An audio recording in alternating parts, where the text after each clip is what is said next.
Have you ever wondered what true happiness or fulfillment means to you? In our modern world, it's all too common to associate happiness with the external, material wealth, career success, social status. We're often led to believe that the more we have, the happier we'll be. Yet, time and again, life shows us that this isn't necessarily the case. There are countless stories of individuals who seem to have it all, yet feel a profound sense of emptiness or dissatisfaction. What if happiness isn't about having, but about being, not about getting, but giving? Not about success, but about significance? And what if, instead of being contingent upon external conditions, happiness is something that can be cultivated from within, regardless of our circumstances? These are the questions that philosophers have pondered for centuries. But what if I told you there's a different, deeper understanding of happiness? Enter eudaimonia, a concept from ancient philosophy that offers a more nuanced understanding of happiness. Now you might be thinking, what exactly is eudaimonia? Well, let's dive right into it. Eudaimonia, often translated as happiness, or flourishing, is a central concept in Stoic philosophy. But it's not the kind of happiness you might first think of. It's not about the brief thrill of a new purchase or the temporary joy of a delicious meal. No, it's much deeper and more profound than that. Eudaimonia is a state of life characterized by virtue and the rational understanding of life. It's about living in a way that's in accordance with nature and reason.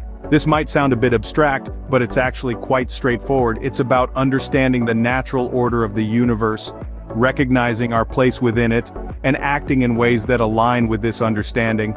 But how do we achieve eudaimonia? It's through the practice of virtue.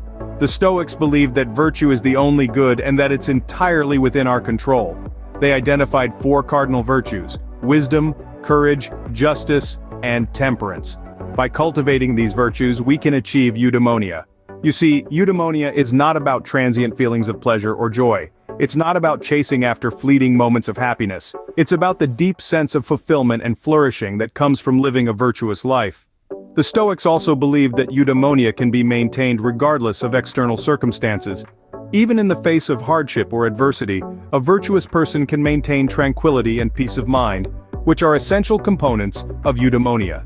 So, eudaimonia isn't about fleeting joy or pleasure, but a state of fulfillment that comes from living a virtuous life.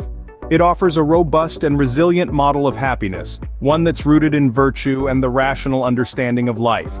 And in a world that's often focused on the pursuit of fleeting pleasures, perhaps it's a model of happiness we could all learn from. Now, you might be wondering, how does this concept fit into Stoic philosophy?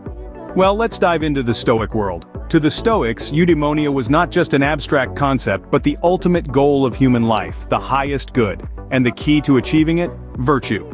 The Stoics firmly believed that virtue is the only good and that it is entirely within our control. It isn't dependent on luck, wealth, or societal status. It's about our actions, our decisions, and most importantly, our character.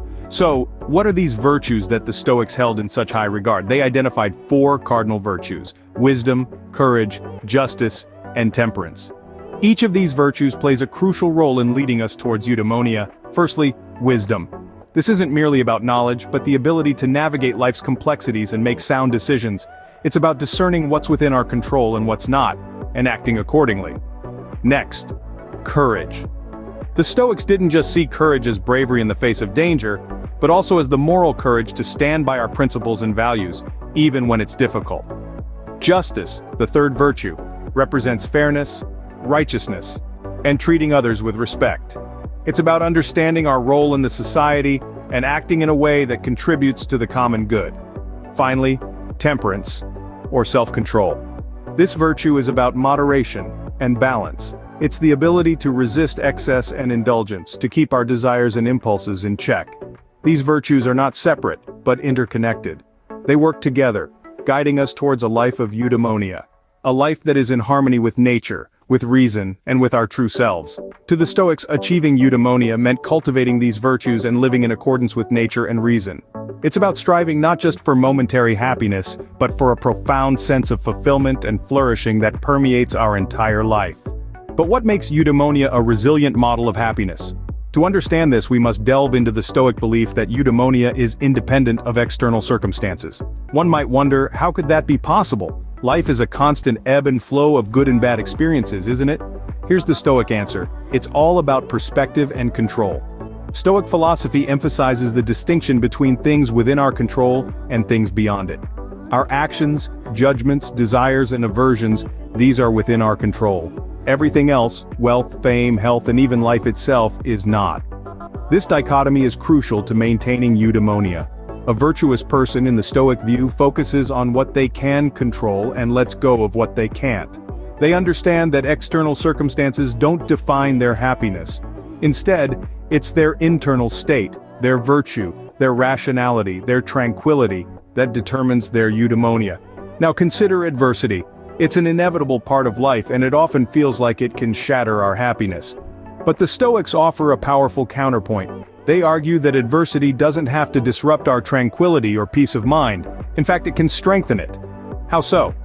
Well, the Stoics saw adversity as an opportunity, a chance to exercise virtue, to show courage, to practice wisdom. They believed that a virtuous person can face hardship with equanimity, maintaining their tranquility, and even growing stronger in the process. In other words, eudaimonia is not just resilient in the face of adversity, it's bolstered by it. So in the Stoic model, happiness is not a fleeting emotion, dependent on external circumstances. It's a state of being, rooted in virtue and rational understanding. It's resilient, robust, and enduring. It's not just about feeling good, it's about being good, about flourishing in the truest sense of the word. In this way, eudaimonia provides a robust and resilient model of happiness, one that's rooted in virtue and the rational understanding of life. Please like and subscribe for more videos.